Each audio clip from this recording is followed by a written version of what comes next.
All right, what is going on, guys? It is time. The Dakar Rally 2025 is getting set to kick off January 3rd. Going to be 12 stages of excitement, but what are we even talking about, the Dakar Rally? So in the world of motorsport, few events capture the spirit of the Dakar, of what this thing actually is. So it all started back in 1977 when French motorcycle racer Thierry Sabine got lost. On his way to Nice, was doing a race through the Libyan desert and actually ended up getting lost. And in the desert out there in the Sahara, he saw, there's so much out here, so much of a challenge that can be done.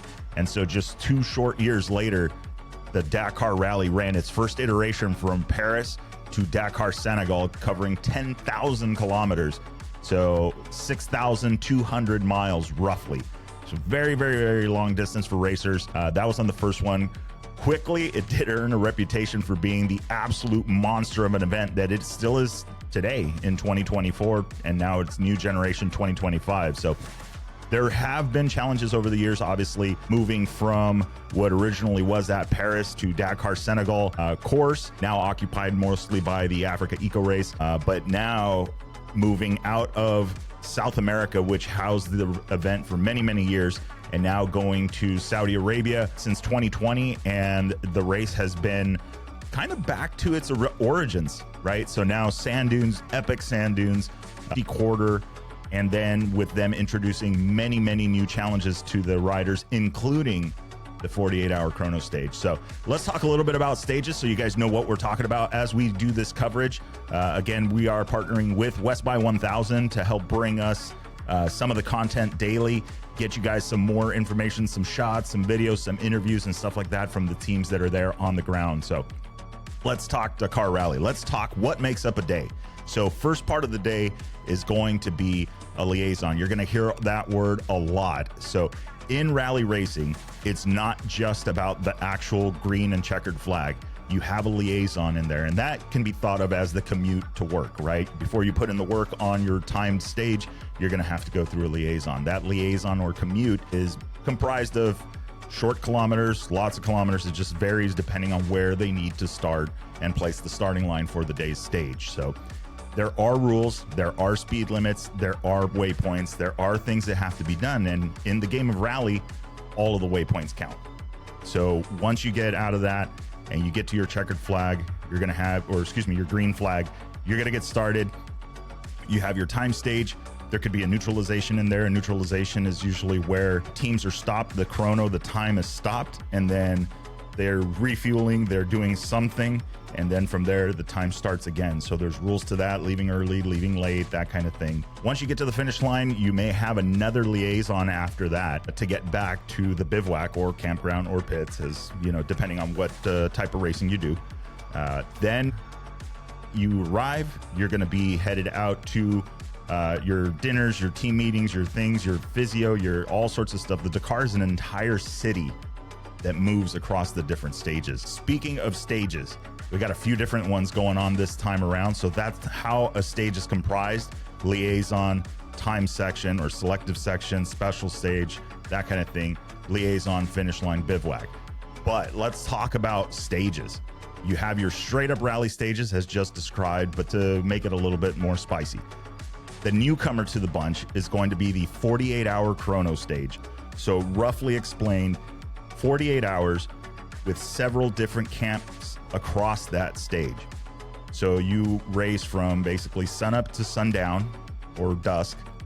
You're to stop at that campground at dusk. So that means that you could have different riders at different parts along that stage, depending on how well they did that day, depending on their speed, how familiar they are with terrains and riding dunes and riding different things. Some will get ahead of others. So they did that to avoid the competitors from bunching together at, say, like a marathon stage. Speaking of marathon stage, we do have a marathon stage that's going to follow up the chrono stage. So you get 48 hours. You got 5, 6, 7 different bivouacs or different campgrounds. No support. You stop, you stay, and then the next day you continue towards the end of the stage. So you got 48 hours long that's going to happen. They're going to follow that up with a marathon stage. So marathon stage, very, very simple. Marathon means you're going to go out, race to a certain location. There will be no pits, no teams, nobody there to catch you.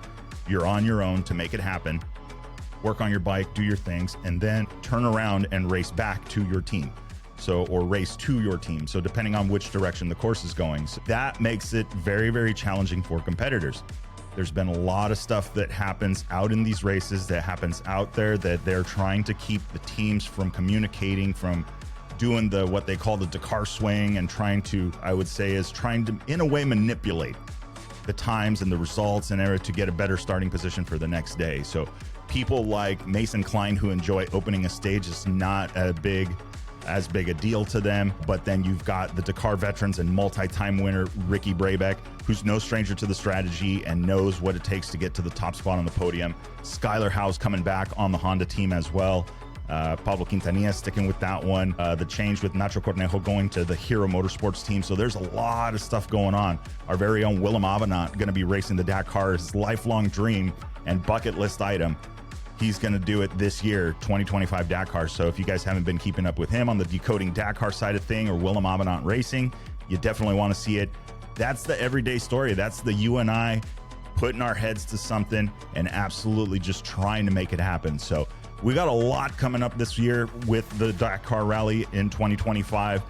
January 3rd, it starts. You're going to have 12 stages. David Costera, the general director of the rally, has said it won't be easy.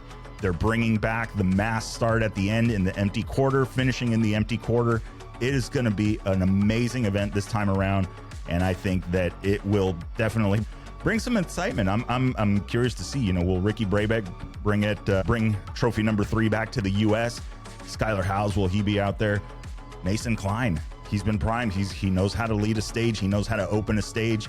You know, I think there's a lot of potential there. So he's aboard the Cove on the newest iteration of the 450 Rally, which just finished winning the Baja 1000 in the hands of Mike Johnson and the team.